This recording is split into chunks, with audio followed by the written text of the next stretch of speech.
তো hello everyone. তো আমার মিনি ব্লগে সবাইকে ওয়েলকাম। তো আমি পিউ। তো তোমাদের সঙ্গে শেয়ার করতে আসলাম। তোমরা তো সবাই জানো যে আমি ডাক্তার দেখাতে গেছিলাম চোখের। আর ডাক্তারবাবু কি বলেছিল সেটা তোমাদের সঙ্গে শেয়ার করা হয়নি, তো সেটাই আমি শেয়ার করতে আসলাম। তো ডাক্তার দেখাতে গেছিলাম, ডাক্তারবাবু যখন চোখটা দেখলো বলল যে আমি তো আগে ভয় পেয়ে গেছিলাম কি না কি হয়েছিল, সবাই বলছিল মাংস বেরিয়েছে চোখের। তো যাই হোক, আমি ডাক্তারবাবু দেখে বলল যে হয়তো মাংস বাড়েনি, চোখে অ্যালার্জির জন্য এরকম হয়েছে। তাই বলল 1 মাসের ওষুধ দিয়েছে, যদি 1 মাসের ওষুধ মানে ড্রপ দিয়েছে, ড্রপটা লাগাতে বলেছিল। যদি কমে যায় তো ভালো অ্যালার্জি থেকে, আর যদি না কমে তারপর হচ্ছে অপারেশন করতে হবে, এটাই ডাক্তারবাবু বলেছিল।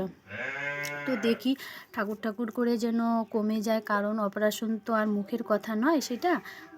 তাই দেখি কি হয় না হয়, 1 মাস আগে ওষুধটা লাগাই, তারপর তোমাদেরকে জানিয়ে দেবো যে কি হলো না হলো। তো টাটা।